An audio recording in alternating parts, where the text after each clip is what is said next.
નમો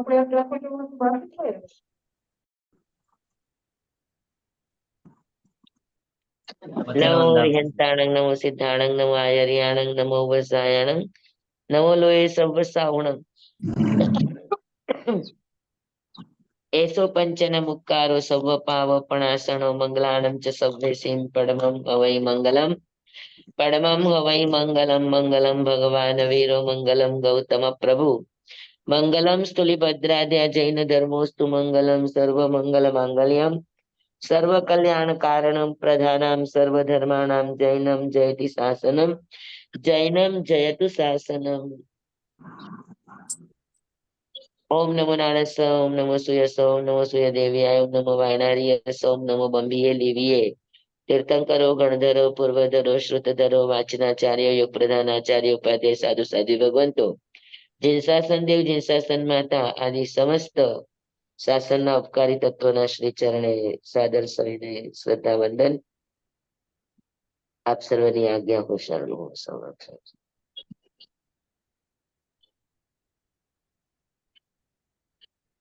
ચાલો આપણે કેટલી ગાથા થઈ?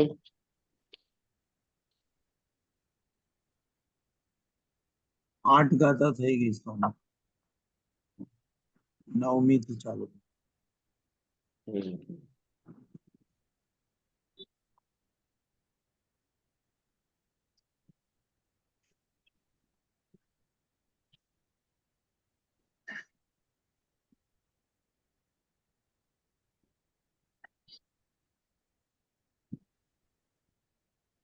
કેટલામાં પેજ ઉપર છે? 76 નંબર.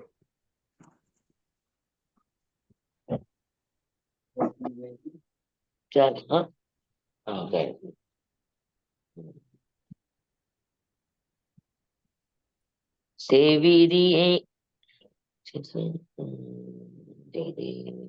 સેવીરીએણં પડિપુન્ન વીર્યે સુદર્શનેવા નગ સૌવસેઠે સુરાલયે વાસ્તિ મુદાગરે સે વિરાયણે ગુણો વવે સેવીરીએણં પડિપુન્ન વીર્યે સુદર્શનેવા નગ સૌવસેઠે સુરાલયે વાસી મુદાગરે સે વિરાયણે ગુણોવ વે. શ્રે એટલે તે ભગવાન મહાવીર સ્વામી, વીર્યેણં એટલે બળમાં, શારીરિક બળ, માનસિક બળ, સંકલ્પ બળ, અધ્યાત્મ બળ, વીર્ય બળ. તો એ ભગવાન મહાવીર સ્વામી વીર્ય બળમાં પરિપૂર્ણ વીર્યે એટલે પ્રતિપૂર્ણ બળવાનું જેટલા પણ બળવાનું છે એનામાં ભગવાન મહાવીર સ્વામી વીર્યેણં એટલે બળથી, વીર્ય એટલે બળવાન હતા, આત્મવીર્યથી બળવાન હતા. કેવી રીતે? તો કે સુદર્શન એવા નગ સૌવ શેઠે. નગ સૌવ શેઠે, નગ એટલે પર્વતો, તો પર્વતોમાં જે સૌવ શેઠે એટલે સર્વશ્રેષ્ઠ એવા સુદર્શને એટલે સુદર્શન મેરુ ગિરી જેવા ભગવાન મહાવીર સ્વામી બળવાનમાં એટલે બળે કરીને પ્રતિપૂર્ણ બળવાન હતા. જેવી રીતે પર્વતોમાં સર્વશ્રેષ્ઠ સુદર્શન પર્વત મજબૂત ગણાય. સુરાલયે વાસી મુદાગરે સે. સુરાલય, સુરાલય એટલે દેવલોક. વાસી એટલે રહેનારા, દેવલોકમાં રહેનારા. મુદાગરે એટલે હર્ષ, મુદ એટલે હર્ષ અને આકર એટલે કરનારા, એટલે હર્ષ ઉત્પન્ન કરાવનારા. સે એટલે તે ભગવાન મહાવીર સ્વામી અનેક ગુણો વવે, અનેક એટલે અનેક ગુણોથી ઉપપેત એટલે ગુણોથી યુક્ત, ગુણોથી યુક્ત એવા ભગવાન મહાવીર સ્વામી વીરાયએ એટલે શોભાયમાન હતા.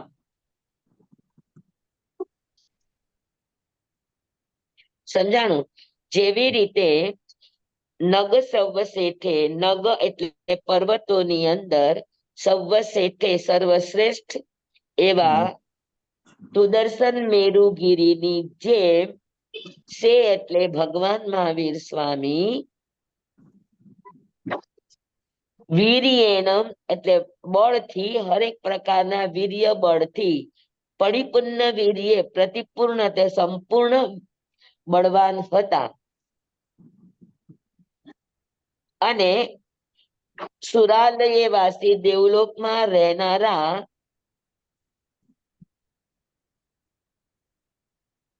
અથવા દેવલોકમાં રહેવા વાળાને મુદાગરે એટલે આનંદિત કરનારા, હર્ષ ઉત્પન્ન કરાવનારા,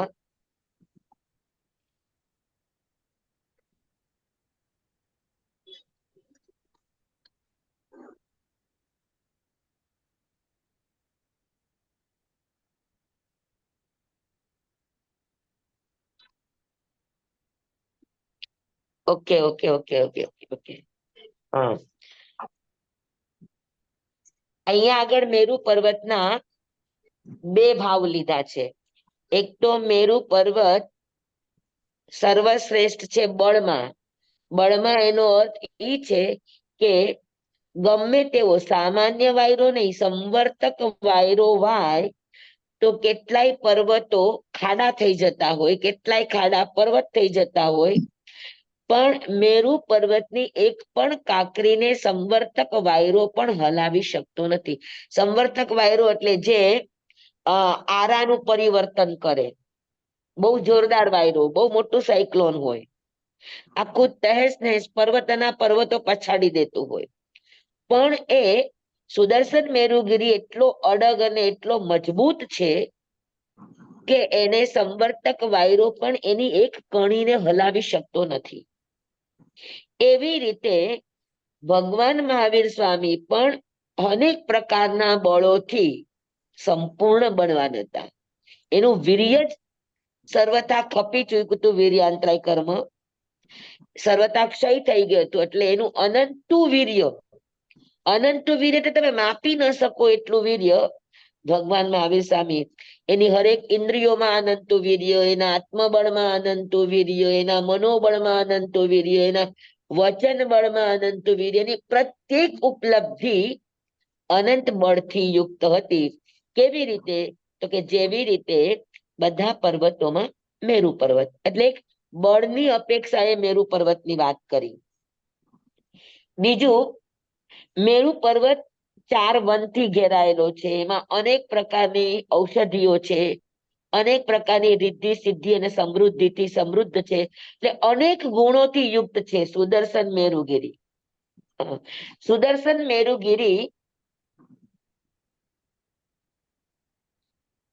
અનેક દ્રષ્ટિએ શ્રેષ્ઠ છે.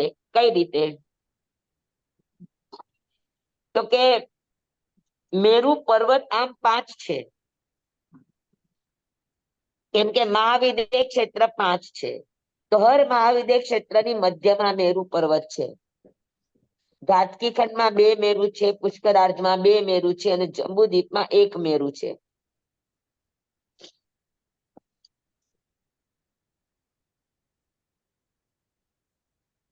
આપણો અહીંયા મેરુ છે, ઘાટકી ખંડમાં અહીંયા મેરુ છે, અને પુષ્કરાર્ધમાં અહીંયા મેરુ છે. આવી રીતે તો 5 મેરુ પર્વત છે. એમાં 4 મેરુ પર્વત આટલા સુદર્શન મેરુગીરી જેવા મોટા નથી.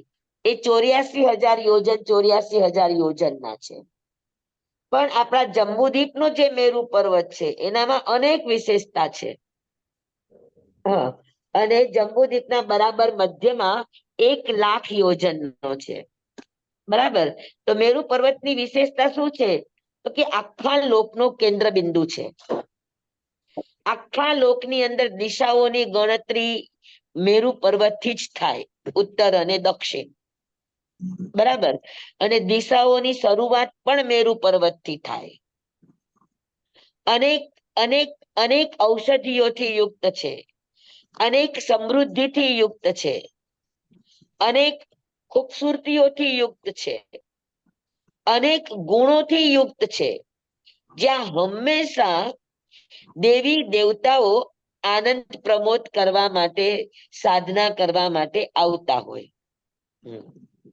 તો સે એટલે અહીંયા આગળ નીચેની લાઈન સુરાલયે વાસી મુદાગરે સે. સે એટલે અહીંયા આગળ ઈ મેરુ પર્વત, કે મેરુ પર્વત સુરાલયે વાસી દેવલોકમાં રહેનારા દેવો માટે પણ મુદાગરે અત્યંત આનંદકર હતા. મેરુ પર્વત, દેવો મેરુ પર્વતમાં ખૂબ હર્ષ પામે. તીર્થંકર નો જન્મ મહોત્સવ થાય, દેવતાઓ સાધના કરવા આવે, અને મેરુ પર્વતમાં સૌધર્મેન્દ્ર ને ઈશાનેન્દ્રના પોતાના ભવનો છે, એટલે ત્યાં આગળ એ રહેવા માટે પણ આવતા હોય. તો દેવોને માટે એ એક આનંદનું સ્થાન છે મેરુ પર્વતી. હા, કારણ કે એની અંદર અનેક પ્રકારની ઉત્તમતાઓ છે એના કારણે. તો એવી જ રીતે ભગવાન મહાવીર સ્વામી પણ બળમાં પણ સર્વશ્રેષ્ઠ હતા મેરુ પર્વતની જેમ, અને જેમ દેવલોકના દેવોને મેરુ પર્વત આનંદ અપાવનાર હતા, એવી રીતે ભગવાનમાં પણ અનંત ગુણો છે, અનેક ગુણો છે, અને અનેક ગુણોને લઈને ભગવાન મહાવીર સ્વામી પણ તત્કાલીન જેટલા પણ ઋષિ મહર્ષિઓ, શ્રમણો, માહણો, બ્રાહ્મણો, મનુષ્યો જેટલા પણ હતા, એ બધાને માટે એક આનંદનું અને હર્ષનું કારણ હતા. કોઈ પણ રડતો રડતો આવે તો ભગવાન પાસે આવ્યા પછી હસતો હસતો જાય. કારણ કે ભગવાનમાં આવા અનેક ગુણો હતા. સમજાઈ ગયું બરાબર? જી સ્વામી. હેલો. હા જી જી સ્વામી. હા, એટલે મેરુ પર્વત ની અહીંયા બે વાત છે. એક બળની વાત છે, અને બીજી આનંદ ઉત્પન્ન કરાવનારની વાત છે, કે એની પાસે અનેક એવી વિશેષતાઓ છે કે જે પણ મેરુ પર્વત ઉપર જાય, મેરુ પર્વતને જુએ તો આનંદિત થઈ જાય, અહો અહો ભાવથી ભરાઈ જાય. તો ભગવાન પણ અનેક ગુણોથી યુક્ત હતા. જે ભગવાનની પાસે આવે એ પણ અહો અહો ભાવથી એકદમ આનંદિત થઈ જતા અને હર્ષ વિભોર બની જતા. સમજાઈ ગયું એક એક શબ્દ? જી જી સ્વામી. લવ એકવાર કે સમજાઈ ગયું? ના, સમજાઈ ગયું. સમજાઈ ગયું સ્વામી. સ્વયં સહસ્રાણ ઉજોયણાણ તિકંડગે પંડગવે જયંતે તેજોયણે નવ નવઈ સહસ્રે ઉડ્ડોસિતો હેઠ સહસ મેઘમ. હજુ આ મેરુ પર્વતની જ વાત છે, કે મેરુ પર્વત સ્વયં સહસ્રાણ ઉજોયણાણ એટલે 100,000, 100,000 એટલે 1,00,000. આ શું આમ કર, તારા કપડામાં છે શું તે આવું લઈ લઈને ફરે છે? હા,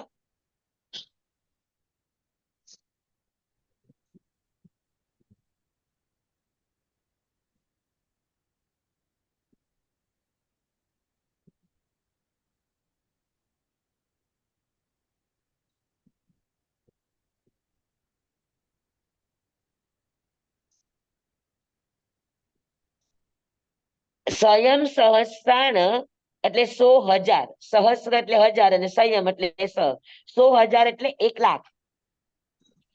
જોયણાણ 1,00,000 યોજન ઊંચો છે. પછી એમાં શું છે તો કે તિકંડગે, એમાં 3 કાંડ છે. કાંડ એટલે વિભાગ.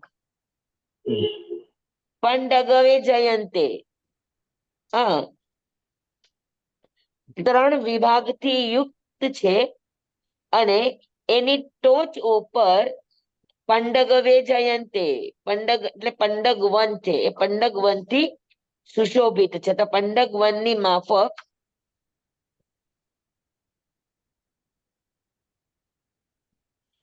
પંડગ વન એમાં સૌથી ઉપર ચોટી ઉપર શોભાયમાન છે. બરાબર? મેરુ પર્વત 1,00,000 યોજનનો છે, એના 3 કાંડ છે, એમાં સૌથી ઉપરના ધજા સમાન એવા ઉપર પંડગ વનથી એ શોભાયમાન છે. સેજોયણે નવ નવઈ સહસ્રે, સે એટલે તે મેરુ પર્વત નવનવઈ સહસ્ત્ર એટલે 99,000. નવનવઈ એટલે 2 નવડા અને સહસ્ત્ર એટલે 1000. 99,000 જોયણે એટલે યોજન એ પૃથ્વી ઉપર છે. અને ઉડ્ડોસિતો એટલે સહસ્રમ એગમ 1000. એગમ એટલે 1, સહસ્રમ એટલે 1000. 1000 યોજન હેઠળ એટલે જમીનની અંદર છે. આ આખી ગાથાની અંદર માત્ર મેરુ પર્વતનું વર્ણન છે. હા, સે એટલે તે મેરુ પર્વત, સ્વયં સહસ્રાણ એટલે 1,00,000 યોજન, જોયણાનમ એટલે યોજન, ઉડ્ડુસિતો ઉપર સ્થિત છે, જમીનથી ઉપર સ્થિત છે. તિકંડગે એમાં 3 કાંડ છે, 3 વિભાગ છે. બરાબર. એમાં સૌથી ઉપરનો વિભાગ પંડગવનથી વેજયંતે સુશોભિત છે. આમ તો બધાય વન છે, પણ પંડગવનને જ કેમ કીધું? તો કે પંડગવનની શોભા છે તીર્થંકરોનું ત્યાં આગળ પધારવું. તીર્થંકરોની સ્પર્શનાથી પવિત્ર થયેલું વન આ પંડગવન છે.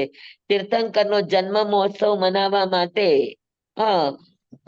અરબો ખરબો દેવતાઓ ત્યાં આગળ આવતા હોય, તો એ તીર્થંકરની ભક્તિથી, તીર્થંકરના પરમાણુથી એ વાસિત થયેલું વન છે પંડગવન. બરાબર. તો એ પંડગવન એ મેરુ પર્વતની ધજા પતાકાની જેમ શોભાયમાન છે. અને નવનવઈ સહસ્રે 99,000 યોજન એ પૃથ્વી ઉપર છે.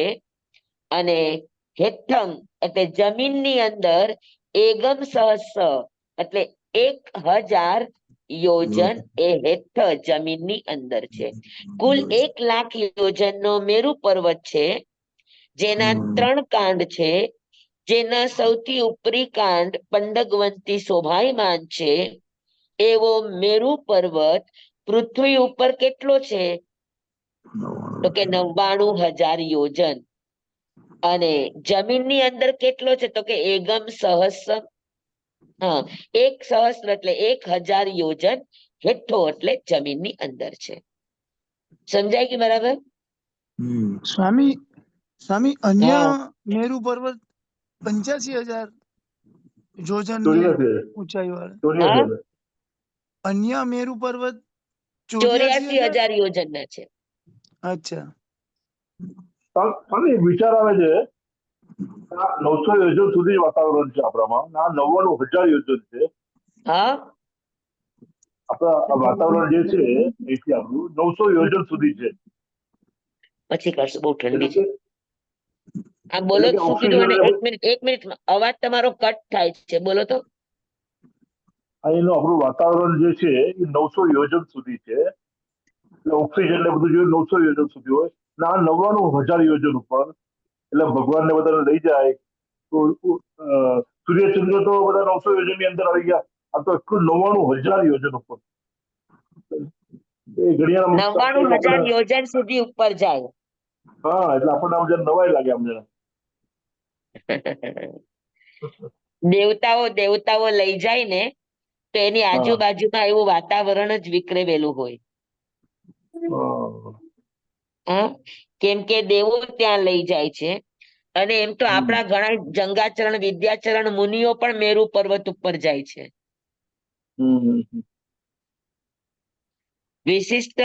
વિશિષ્ટ યોગબળ વાળા પુરુષો પણ ત્યાં આગળ જતા હોય છે.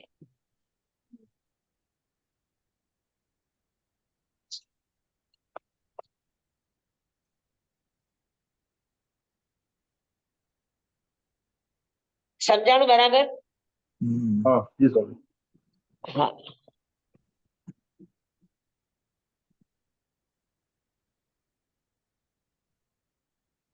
તો આ રીતે મેરુ પર્વતની વાત કરી.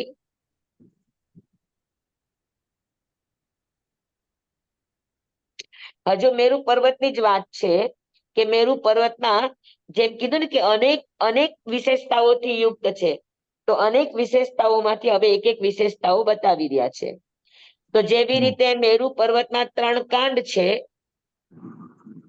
અને એમાં પંડક વનથી શોભાયમાન છે, એવી રીતે ભગવાન મહાવીર સ્વામી પણ જેટલા પણ આ વિશ્વમાં જીવો છે એ તમામ જીવોની અંદર પણ 3 કાંડ તે 3 લોક, ઉર્ધ્વલોક, અધોલોક અને મધ્યલોક, તો 3 લોકની અંદર ભગવાન પણ તીર્થંકર નામ કર્મથી સુશોભિત હતા. હા, અને એનામાં અધ્યાત્મના ગુણોથી એ ઉન્મુખ હતા અને પાયાના તમામ ગુણો એની પાસે હતા. કેમ કે 1000 યોજન જે એની જમીનની અંદર છે એ મેરુ પર્વતની મજબૂતાઈ છે. જેટલો પાયો મજબૂત એટલી એની ઇમારત ઊંચી એટલી મજબૂત રહી શકે. તો આમ 1,00,000 યોજનની અપેક્ષાએ 1000 યોજનનું એનું ફાઉન્ડેશન એ એટલું ન જોઈએ. તમારું મકાન જેટલું ઊંચું હોય તો જમીનમાં કેટલા ટકા હોવું જોઈએ?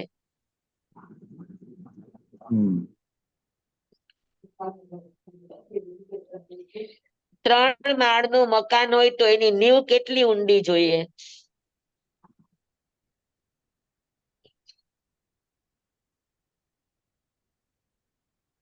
તો 1% લાગે છે, 1% કહેવાય સ્વામી. હા, આમાં પર્સન્ટેજ કાઢીએ તો 1% આવે છે ખાલી, 1%. એટલે જ કહું છું કે 99,000. આટલી 99,000 યોજનની ઇમારત 1000 યોજનના પાયા ઉપર ટકી શકે? છે જ ને, એટલે ઈ જ પ્રૂફ છે ને. નહીં, એનું કારણ ઈ છે કે એની હા. ઊંડાઈ 1000 યોજનની હતી, હમ. પણ એની પહોળાઈ 10,000 યોજનની હતી. અચ્છા, પહોળાઈ વધારે. હા, આમ વધારી દીધું એટલે એનો પાયો એટલે બરાબર છે. એટલે ઓકે ઓકે. સમજાણું? સમજાણું.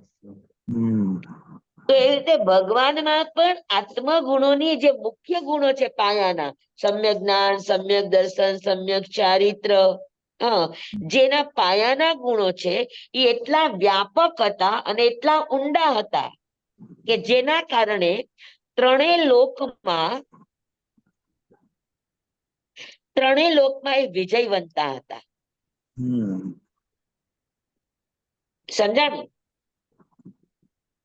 હાજી. તો 10મી ગાથા સમજાઈ ગઈ? હાજી. આમાં મેરુ પર્વતના 3 કાંડ, ઊંચાઈ અને નીચાઈ ત્રણેયની વિશેષતા છે. 3 કાંડ, 3 લોક, 99,000 યોજન ઉપર. તો ભગવાન જિન્નામ કર્મના કારણે એ કેટલી ઊંચાઈ સુધી પહોંચેલા હતા. એમનો પુણ્ય પ્રતાપ અનુત્તર વિમાન સુધી ઉર્ધ્વલોકી હતો. અને નીચે પણ 1000 યોજન, સલીલાવતી, વિજય વગેરે એ પણ બધા એની અંદર એનાથી પ્રભાવિત હતા.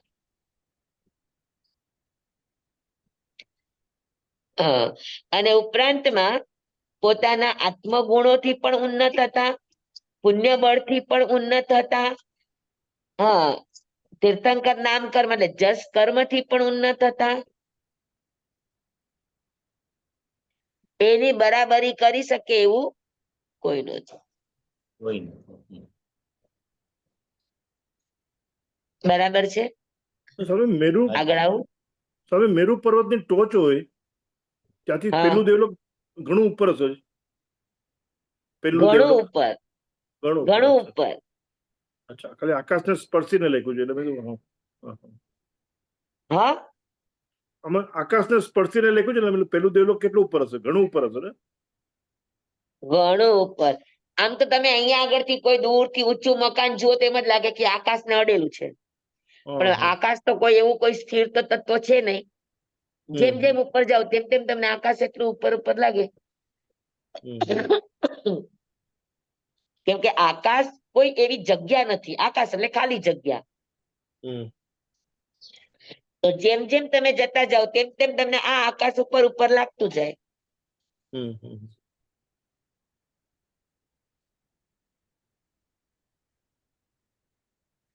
અ 1000 યોજન, બરાબર.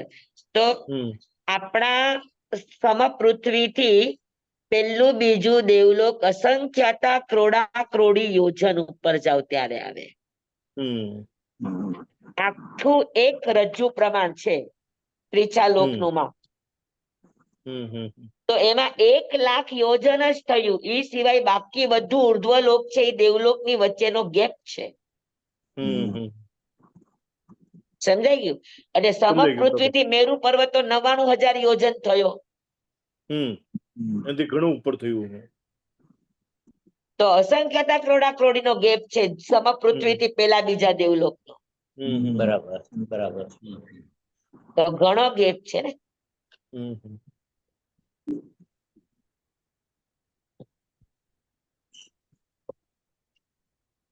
એટલે આપણે જોઈએ તો આઠમા રજ્જુની અંદર પેલું બીજું દેવલોક આવે, નીચેથી ગણો ને તો હમ આઠમા રજ્જુની ઉપર. હમ બરાબર 7 રજ્જુની તો 7 નરક છે. હમ આઠમા રજ્જુની અંદર ત્રીછા લોક છે.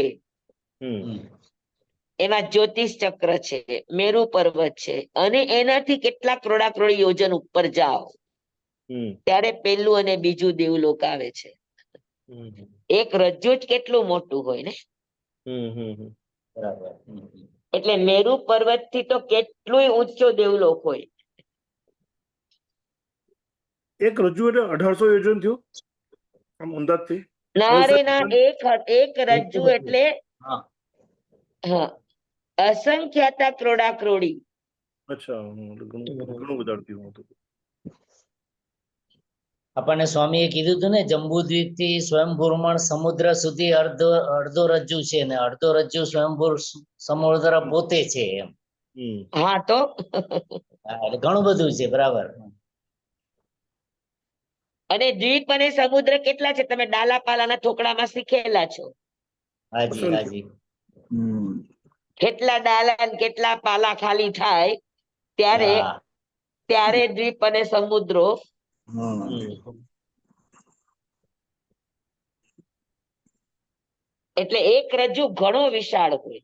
હમ ડાયરેક્ટ કહી ન શકાય ને સ્વામી, ઈ તો અસંખ્યાતા કરોડા કરોડી છે એટલે કોઈ ફિગર કહી જ ન અસંખ્યાતા શકાય. ક્રોડા ક્રોડી જ કહેવાય. એની માટે તીર્થંકરો માટે કેવડી માટે આ માપી શકાય, પણ આપણી હમ બુદ્ધિથી માપી શકાય એવી શક્યતા નથી.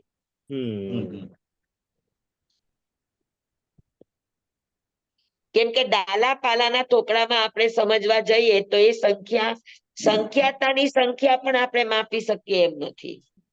બરાબર. હા આપણે બહુ તો 15 ડિજિટ 14 ડિજિટ સુધી માપી શકીએ. કેટલા ડિજિટ તમે માપી શકો? કઈ ખ્યાલ નથી. 26 કેતા કોઈ કે છે 26 સુધી આપણે ગણી શકીએ એમ. હા 26 ગણો ને, digit. 26 ડિજિટ સુધી કયા ડિજિટ આવ્યા કયો મને? નો નો નો થાય. અર્વ ખર્વ પછી બોલો. શંખ પદમ નીલ. હા શંખ પદમ નીલ નીલ. પછી બસ કદાચ એનાથી આગળ હમણાં યાદ નથી, લખેલું છે ક્યાંક બી મારી પાસે. હા હોય તો મને મોકલજો. ગોતવું પડશે. હા જોઈશ, તો મળશે શંખ તો પદમ મોકલે. નીલમાં કેટલા ડિજિટ થયા? ઈ ખ્યાલ નથી, જોવું પડશે સ્વામી. હા જ્યારે સંખ્યાતાનો લાસ્ટ આંકડો 196 ડિજિટ નો છે. હમ ઓહો બરાબર. તો આ તો આપણું 13 ગણિત 14 ક્યાં તો પહોંચશે? ગણી શકો. હા ન પૂછે. બરાબર.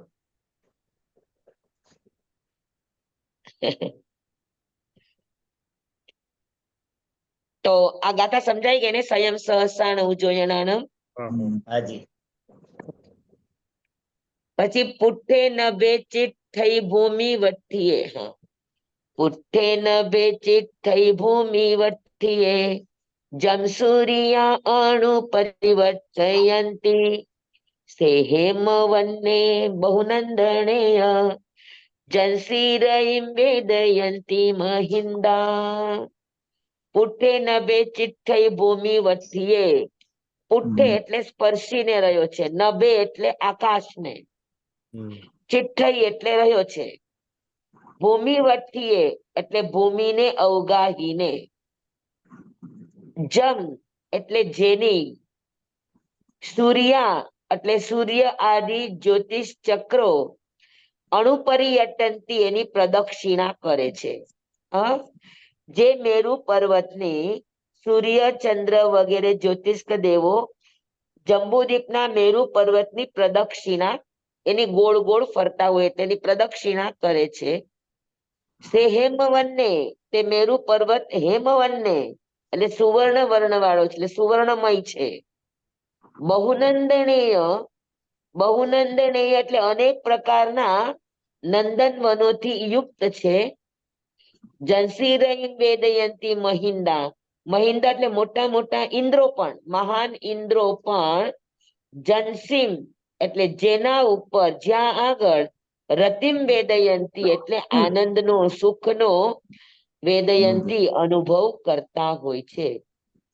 હા, તો મેરુ પર્વત જે આકાશને સ્પર્શીને રહ્યો છે, એટલો ઊંચો છે કે જોનારને એમ લાગે કે એ આકાશને અડીને છે. તો આકાશને અડીને રહેલો એવો ભૂમિ વટીએ ભૂમિ ઉપર સ્થિત હોવા છતાં પણ એ ઉપર આકાશને અડીને રહ્યો છે, નીચે જમીનને અડીને રહ્યો છે, એવો એ મેરુ પર્વત જમ સૂર્યા, જેને સૂર્ય એટલે જ્યોતિષ ચક્ર, સૂર્ય ચંદ્ર આદિ જ્યોતિષ ચક્ર અણુપરિયત્યંતી વારંવાર એની સતત એની અણુ એટલે સતત એની પરિવર્તયંતી એટલે પ્રદક્ષિણા, પરી એટલે ચારે બાજુ, વટયંતી એટલે પ્રદક્ષિણા, અણુ એટલે વારંવાર. તો વારંવાર એટલે સતત સૂર્ય ચંદ્ર આદિ ગ્રહ નક્ષત્ર તારા આદિ પાંચે પાંચ જ્યોતિષ્ક ચર જ્યોતિષ્ક છે એ સુદર્શન મેરુ પર્વતની ચારે બાજુ શું કરે છે? તો કે પ્રદક્ષિણા કરે છે.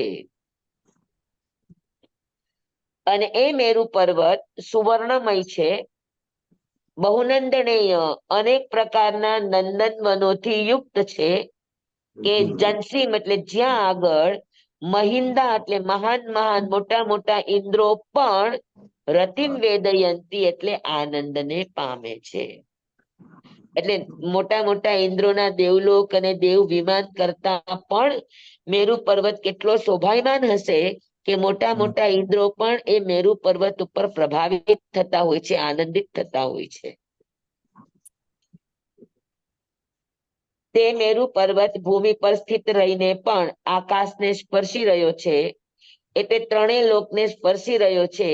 તેની આજુબાજુ સૂર્ય ચંદ્ર આદિ પ્રદક્ષિણા કરે છે, સુવર્ણ જેવી કાંતિ વાળો છે, અને અનેક નંદનવનોથી શોભી રહ્યો છે, જેના ઉપર મોટા ઇન્દ્રો આવીને આનંદ અનુભવે છે.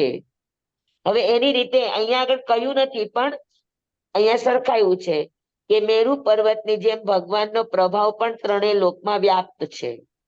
જેમ આ ત્રણ લોકને અડ્યો છે, એમ પ્રભુનો યશ પણ ત્રણેય લોકમાં સ્પર્શેલો છે. ભગવાનની ચારે તરફ દેવો ચક્રવર્તીઓ પ્રદક્ષિણા કરતા હોય છે. પ્રભુ વચ્ચે, અને પ્રદક્ષિણા પણ આપણી એવી રીતે જ થાય ને, તિખુતો આયા હિરંગ પયા હિરંગ. અત્યારે આપણે કરીએ છીએ એ વંદના ખરેખર નથી, ખરેખર વંદના સાધુ વચ્ચે હોય અને એને 3 વખત પ્રદક્ષિણા કરવાની, એવી રીતે વંદન વ્યવહાર હોય. પણ અત્યારે જગ્યાનો અભાવ, લોકોની સ્થિતિ, અને 3 દરેક આવનારો 3 પ્રદક્ષિણા કરે તો વ્યવસ્થા જળવાય નહીં, એટલે પછી સંતના ઉત્તમ અંગને વંદન કરવામાં આવે, એના મસ્તકને નજર સામે રાખીને તિકુત્તો આયા હિરંગ પયા હિરંગ કરવામાં આવે. આપણે તો આપણા મોઢાની પ્રદક્ષિણા કરીએ વંદન કરતા હોઈએ તો. આપણા મોઢાની પ્રદક્ષિણા નથી કરવાની, આપણે જેને વંદન કરીએ છીએ એના મોઢાનું લક્ષ લઈને 3 પ્રદક્ષિણા, એટલે વંદનીય પુરુષના મસ્તકનું આપણે પ્રદક્ષિણા કરવી જોઈએ. અને આપણે આપણા મોઢાની જમણા કાનથી ડાબો કાન એટલે આપણે આપણા માથાની જ પ્રદક્ષિણા કરીએ. સમજાય છે?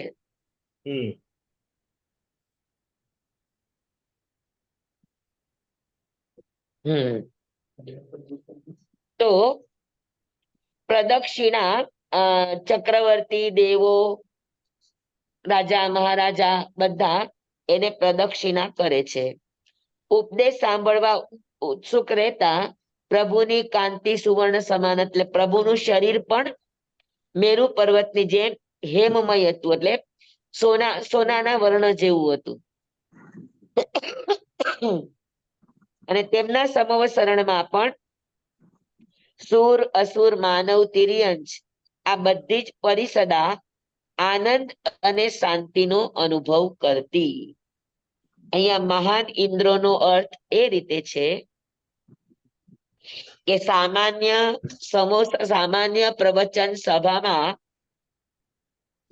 માણસો જ આવતા હોય, સ્ત્રીઓ અને ભાઈઓ બહેનો જ આવતા હોય, મનુષ્ય ને મનુષ્યાણી જ આવતા હોય.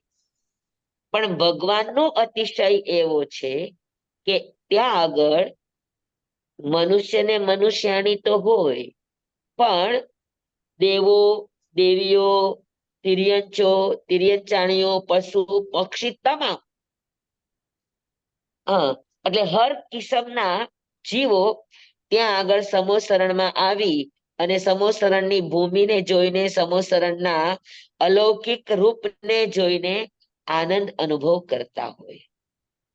અને પ્રભુ ત્યાં આગળ બિરાજમાન છે એટલે શાંત રસના પરમાણુ પણ ત્યાં છે એટલે શાંતિનો અનુભવ અને આનંદનો અનુભવ કરતા.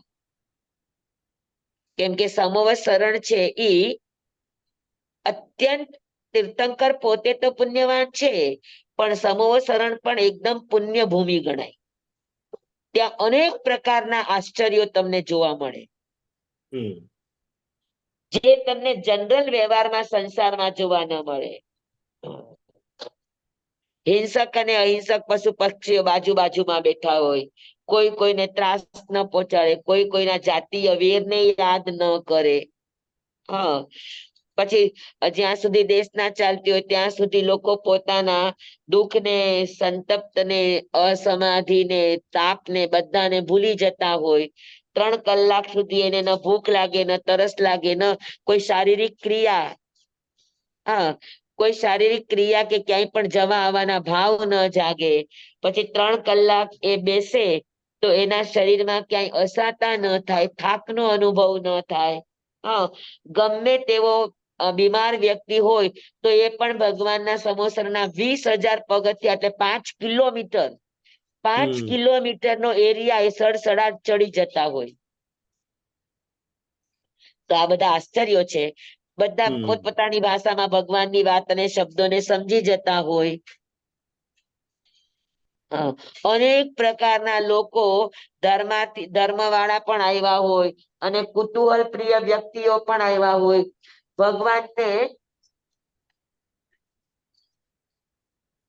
ભગવાનને માપવાની દ્રષ્ટિએ આવ્યા હોય, પરીક્ષા કરવા આવ્યા હોય. તો અનેક લોકો, સમોસરણ એટલે વિવિધતાનો મેળો છે. વિવિધતા અને વૈવિધ્યતા આ બધું જ તમે સમોસરણની અંદર જોવા મળે. અને ઉપરાંત તેની સુંદરતા,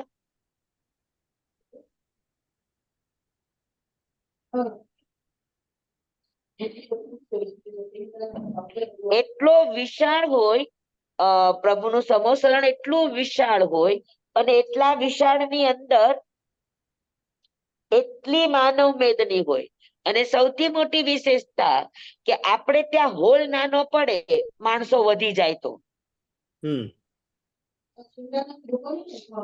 તીર્થંકરોનો સમોસરણ આખું તમને માનવ મેરામણ ને દેવ મેરામણ થી આખું વ્યાપ્ત લાગે, પણ જેટલા આવતા જાય એટલા સમાતા જાય, કોઈને જગ્યા ઓછી ન પડે.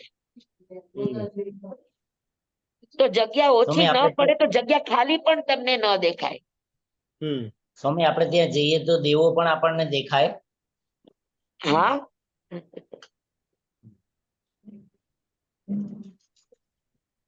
એટલે તો ઘણા આશ્ચર્યો છે તમને સમોસરણ ની અંદર.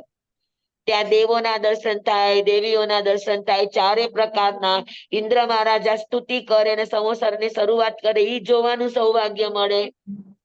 સૌ પોતપોતાની ભાષામાં સમજી જાય, ઈ આશ્ચર્ય જોવા મળે. ભગવાન અશોક વૃક્ષ ની અંદર બેઠા હોય તો આમ અદ્ભુત લાગતું હોય દ્રશ્ય. આ બધું એને જોવા મળે, કેટલી મોટી વાત છે ને. લોકો સમોસરણ ને જોઈને જ પોતાના મિથ્યાત્વ છોડી દેતા હોય એવું હોય. બરાબર. એટલે અનેક આશ્ચર્યો તમને સમોસરણમાં જોવા મળે. એટલું એ સરસ પુણ્યનું ક્ષેત્ર ગણાય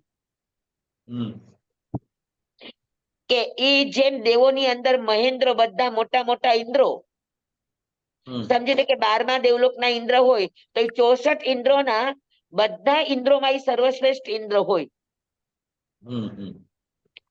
તો એવા ઇન્દ્રો પણ મેરુ પર્વત ઉપર જાય તો અત્યંત આનંદને અને અત્યંત શાંતિનો અનુભવ કરતા હોય. એમ અહીંયા દેવલોકના દેવો ઇન્દ્રો 64 આવે અને સમવસરણમાં આવે તો એ લોકોને શાંતિનો અનુભવ અને આનંદનો અનુભવ થાય. એવું પ્રભુનું અસ્તિત્વ હતું, મેરુ પર્વત જેવું. સમજાણું? સમજાય ગયું બધાને બરાબર? જી સ્વામી. હા.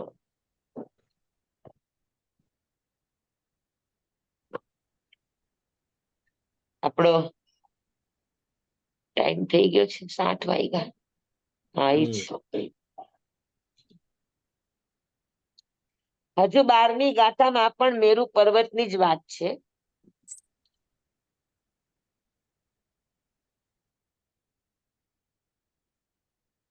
તેરમી ગાથામાં પણ મેરુ પર્વતની વાત છે.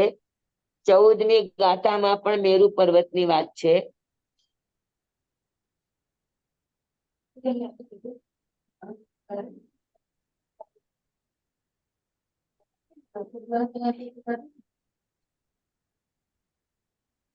આ 14 ગાથા સુધી મેરુ પર્વતનું વર્ણન છે.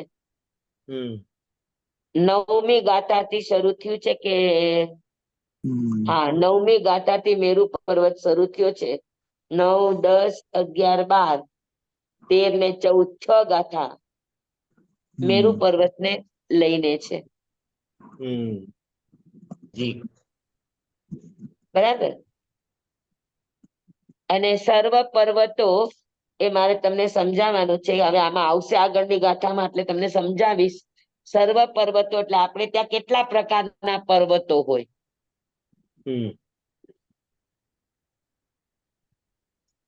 હા, કેટલા પર્વત છે?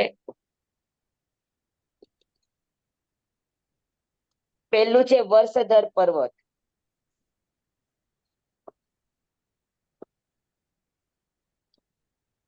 પછી છે ઇક્ષુકાર પર્વત.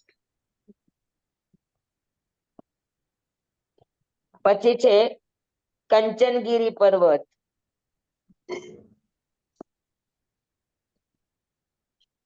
પછી આવે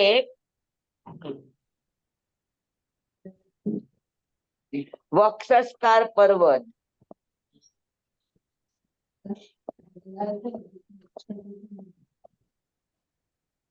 પછી આવે વલયાકાર પર્વત.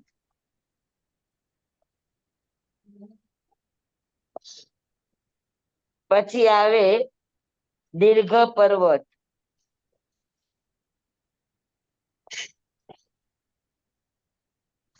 કેટલા પ્રકારના પર્વત થયા? અને મેરુગીરી અલગ.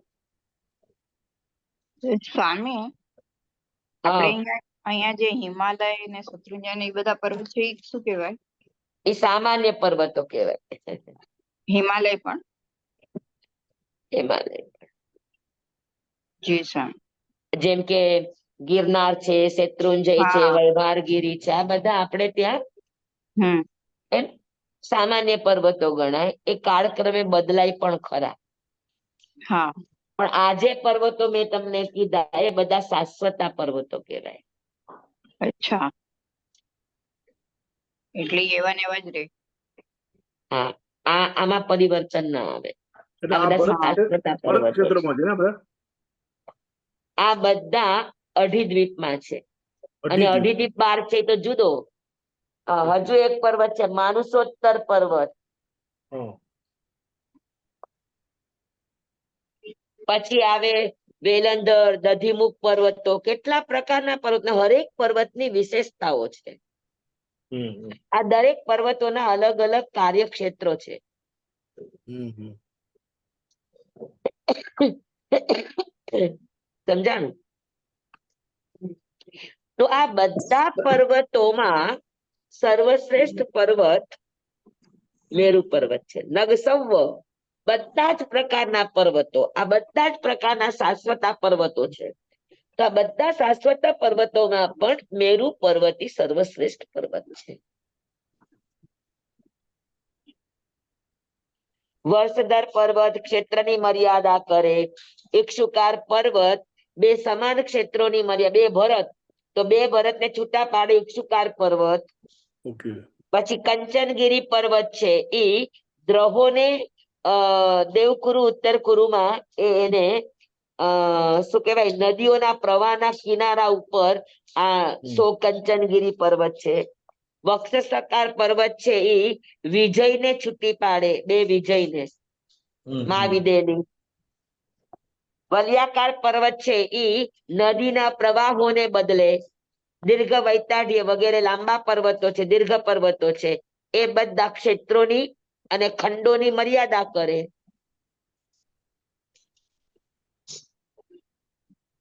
ખંડની મર્યાદા કરે એ દીર્ઘ પર્વતો. સમજાય છે તમને? એ સિવાય પણ કેટલા શાશ્વતા પર્વતો છે. જે પર્વત ઉપર ઋષભકૂટ પર્વત કહેવાય. તો ઋષભકૂટ પર્વત છે તો ત્યાં આગળ ચક્રવર્તીઓ પોતાનું નામ લખવા જાય, એ પણ શાશ્વતા પર્વતો છે. આ બધા ચૂલ હિમવંત, મહાહિમવંત, નિષેધ, એ નીલવંત બધાને એ બધા વર્ષધર કહેવાય. વર્ષધર. 6 વર્ષ, વર્ષ એટલે ક્ષેત્ર, હમ હમ હમ. ક્ષેત્રને છૂટા પાડે એને વર્ષધર પર્વત કહેવાય. ખંડને જુદા પાડે એને દીર્ઘ વૈતાઢ્ય કહેવાય. અચ્છા. પછી નદીઓના પ્રવાહને બદલે એને વૃત્ત વૈતાઢ્ય કહેવાય, ગોળ પર્વત. અચ્છા. તો અલગ અલગ બધા પર્વતો છે અને દરેકની અલગ અલગ વિશેષતાઓ છે. આ બધા શાશ્વતા પર્વતો છે. તો આ બધા પર્વતોની અંદર અને 4 મેરુ પર્વત છે બીજા, એ પણ શાશ્વતા છે. આ બધા પર્વતોની અંદર સુદર્શન, જંબુદ્વીપ નો સુદર્શન મેરુ પર્વત છે એ સર્વશ્રેષ્ઠ છે.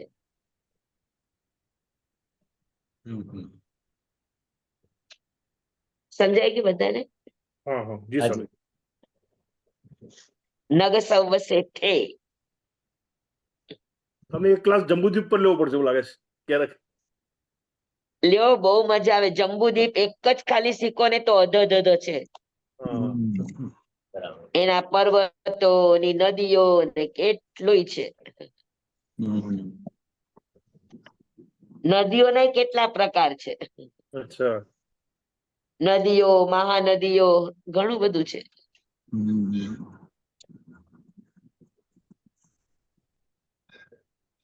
શીખશું એક વાર. આપણા તમારા શ્રેણીના અભ્યાસો પૂરા થાય તોય પણ શીખશું. એ ક્યારે પૂરા થશે સ્વામી શ્રેણીના અભ્યાસો? શ્રેણીના અભ્યાસ આપણે 2 મહિના કરવાના, બાકી બધું પછી નવું નવું શીખવાનું. Okay okay. જમવાઈદમ વચ્ચામિનમ ઇનખરમ ચકરમ પયહિનમ વિનયહિનમ જોગહિનમ ગોસહિનમ સુઠ્ઠુદિનમ દુઠ્ઠું પડી છે. એમાં કાલે કહું સજ્જાઓ, કાલે ન કહું સજ્જાઓ, અસજ્જાય સજ્જાય. સજ્જાય ન સજ્જાય એમ ભણતા, ગણતા, ચિંતવતા, વિચારતા, સુણતા, સાંભળતા જ્ઞાનીઓના અનંત અનંત ભાવો છે, અનંત અનંત પર્યવો છે, અનંત અનંત ગમા છે, અનંત અનંત નય છે, અનંત અનંત નિક્ષેપ છે, અનંત અનંત રહસ્ય છે, અનંત અનંત ખુલાસાઓ છે. આમાંથી કોઈ પણ ભાવ ભેદ નય નિક્ષેપ ગમા રહસ્ય ખુલાસાનું સ્ખલન છદ્મસ્ત ભાવે મારા બોલવામાં આવ્યું હોય, સમજાવવામાં આવ્યું હોય, કહેવામાં આવ્યું હોય અને આપના સાંભળવા સમજવામાં આવ્યું હોય તો અરિયંસિત કેવડી ગુરુ ભગવાન આપની સાક્ષી આત્મા પરમાત્માની સાક્ષીએ તસ્મૈ છાંદોગ્રહમ. તમેવ સત્યમ તમેવ સત્યમ નિસંકમ જમ ચિનેહિ ભવેયમ. હજુ આ પર્વતોમાં એક પર્વત છે ગજદંતા પર્વત, પછી પછીના યમક જમક પર્વત, કેટલાય પર્વતો છે. નમો હરિહંતાણંગ નમો સિદ્ધાણંગ નમો આયરિયાણંગ નમો વજ્રાયાણંગ નમો લોય સૌ સાહુણંગ એસો પંચન મુક્કારો સૌ પાવપણાસણો મંગલાણમ ચ સવ્વેસિમ પડમમ હવૈ મંગલમ પડમમ હવૈ મંગલમ. શાંતિ શાંતિ શાંતિ. ગુરુદેવની આજ્ઞા.